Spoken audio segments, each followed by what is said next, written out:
नमस्कार। आप सभी धर्म प्रेमी बंधुओं का आपके अपने चैनल मोडेश्वरी कृपा में स्वागत है। इस चैनल पर आपको पूजा पाठ संबंधी जानकारी प्रदान की जाएगी। सभी से सभी नए निवेदन है, चैनल को सब्सक्राइब करें, शेयर अवश्य करें। वीडियो पसंद आने पर लाइक भी करें। आप कोई सलाह देना चाहते हैं अथवा आप कुछ जानना चाहते हैं तो आप कमेंट बॉक्स में कमेंट जरूर करें। जय मोडेश्वरी, बोल बम। शीतलें तो जगत माता, शीतलें तो जगत पिता, शीतलें तो जगत धात्री, शीतलाय नमो नमः। बंधुओं, आप सभी को शीतला सप्तमी और अष्टमी की बधाई। आप सभी लोग होली के बाद आने वाली सप्तमी पर शीतला सप्तमी, अष्टमी पर शीतला अष्टमी मनाते हैं। माताएं बहनें इसमें बढ़ चढ़ कर भाग लेती हैं और घर के पुरुष उसमें सहभागी बनते हैं। कई जगह ये माना जाता है कि सिर्फ महिलाओं का त्यौहार है। नहीं, ऐसा नहीं है। यह पूरे परिवार का त्यौहार है और इसको मनाने का औचित्य भी है। देखिए, होली के बाद गर्मी की प्रचंडता बढ़ना शुरू हो जाती है और गर्मी बढ़ने लगती है। अभी तक चारों तरफ ठंड थी, धीरे धीरे हल्की ठंड हुई और हल्के होते होते अब प्रचंड गर्मी की ओर बढ़ गई है। ऐसे में आपका शरीर जो है कई तरह की बीमारियों का शिकार होने लगता है। ऐसे में सामान्यतः ज्वर आना, बुखार आना या शरीर में दाने पड़ने लगना, खुजली होना, बीमारियां ज़्यादा फटना, यानी कि कुल मिलाकर ये है कि शरीर में जब अचानक गर्मी बढ़ती है तो विभिन्न प्रकार के रोग उत्पन्न होने लगते हैं। ये चर्म रोग की श्रेणी में भी आते हैं और ज्वर ताप में भी इनको गिना जाता है। ये ज्वर ताप भी ये प्रदान करते हैं। तो शीतला सप्तमी और अष्टमी से इसका क्या लेना देना? इसका लेना देना यही है कि शीतला सप्तमी पर हम शीतला देवी का पूजन, बिल्कुल परिवर्तन आने का समय आ गया। तो अब शीतला सप्तमी से हम क्या करना शुरू करते हैं? छाछ पीना शुरू करते हैं। भोजन में हम दही लेना शुरू करते हैं। ठंडक प्रदान करने वाली चीज़ें जैसे तरबूज वगैरह हुए, खरबूज वगैरह हुए, इस तरह के फल जो आने लगते हैं, रसीले जलदार फल, इनको हम सेवन करना शुरू कर देते हैं। तो शीतला सप्तमी का महत्व यही है कि जब गर्मी की शुरुआत होती है तो हम शीतलता प्रदान करने वाली देवी शीतला माता का आह्वान करते हैं, ध्यान करते हैं, पूजन करते हैं। उनके निमित्त हम एक दिन बासी खाना भी खाते हैं, रात रखा हुआ, जो गर्म और ताज़ा नहीं होता है। और फिर हम धीरे धीरे ठंडे पदार्थों के सेवन की ओर आगे बढ़ जाते हैं। अब लोगों के मन में ये सवाल आता है कि ये शीतला देवी है कौन? तो देखिए, शीतला देवी हमारी जो शक्ति जो है, दुर्गा देवी, महाशक्ति, आद्य शक्ति, सिंह वाहिनी, महिषासुर मर्दिनी, महाकाली, महाचंडी, जो भी हम नाम से उसको पुकारते हैं, वही एकमात्र सभी शक्तियों का स्रोत है। वही सभी देवों और देवियों का स्रोत है। उन्हीं से समस्त शक्तियाँ उत्पन्न होती हैं और इनमें समाहित हो जाती हैं। इस शीतला देवी की उत्पत्ति की कथा इस प्रकार है कि जब समुद्र मंथन हो रहा था और सभी को अलग अलग रत्न उपहार में मिले, लेकिन जब विष की बारी आई, विषपान की बारी आई, तब साक्षात भगवान शंकर महादेव आए तो उन्होंने विषपान किया, नीलकंठेश्वर कहलाए। लेकिन उस विष के प्रभाव से, जो कि उनके गले में था, उनका ज्वर बढ़ने लगा।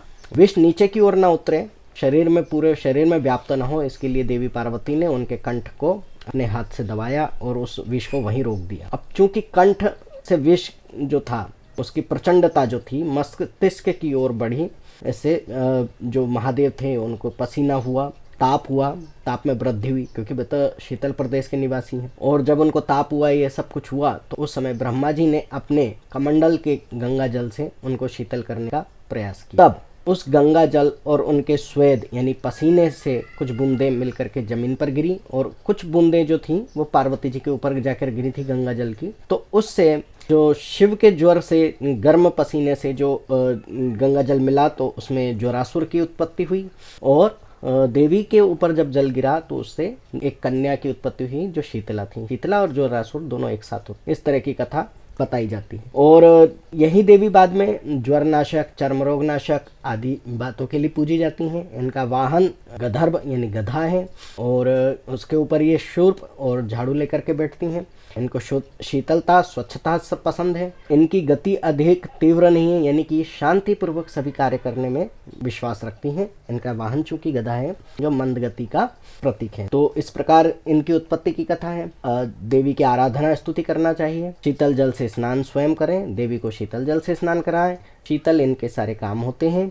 इनकी पूजा, आरती सभी, जैसे कि आपको पता होगा, जब हम आरती उतारते हैं किसी विग्रह की और उसके बाद में हम आरती उतारने के बाद आरती को शीतल करके उनका नज़र उतारने की क्रिया करते हैं या आरती देने की क्रिया करते हैं, जो कि कहा जाता है, लोग बोलते हैं। अलग अलग जगह अलग अलग शब्द प्रचलित हैं। तो आरती देना या हमारे ईष्ट की नज़र उतारना या उनके ऊपर से कहना कि आपकी सारी बुरी चीज़ें या आपके आसपास बुरी चीज़ें जो है हमको लग जाएं और आप स्वस्थ रहें। संतान के लिए जो हमारे मन में भाव होती है, उसी प्रकार जब हम घर में विग्रह बाल स्वरूप में रखते हैं, जैसे बाल मुकुंजी, बाल गणेश, तो इनके लिए भी हम उसी प्रकार से आरती पूजा अर्चना करें।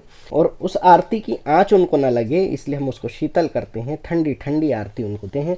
तो जब शीतला देवी की पूजा करने जाते हैं तब यह प्रक्रिया हम आरती उतारने के पूर्व ही कर लेते हैं। कई लोग दीपक जलाते ही नहीं, दीपक ऐसे ही छोड़ाते हैं, लेकिन अगर दीपक है तो वो जलेगा, तो उसको शीतल जरूर कर लिया जाए। शीतल मंत्रों के साथ, शीतला देवी के मंत्रों से उसको शीतल कर लिया जाए। उसके बाद उनको आरती की जाए और आरती दी जाए।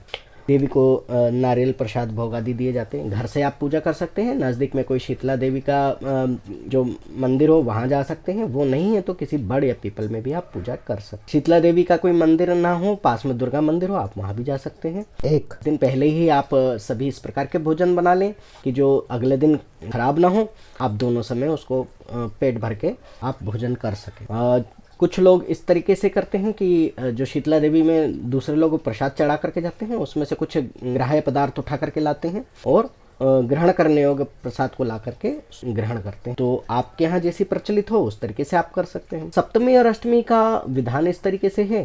जिन लोगों के यहाँ नवरात्रि में सप्तमी पूजती है वे शीतला सप्तमी पूज रहे हैं। जिन लोगों के यहाँ नवरात्रि में अष्टमी या अथवा नवमी पूजती है वे लोग शीतला अष्टमी अथवा शीतला नवमी भी पूजते हैं। कुछ क्षेत्रों में रिवाज है कि होली के बाद के पहले सोमवार को या पहले गुरुवार को भी वह पूजा करते हैं। सोमवार शीतलता का दिन है, गुरुवार भी प्रायः शीतल दिवस ही माना जाता है। तो इस प्रकार से शीतला देवी की उत्पत्ति हुई और इस प्रकार से उनका पूजन किया। इनके मंत्र आराधना के लिए अगला वीडियो डाल दिया जाए। जय मोडेश्वरी, बोल बम।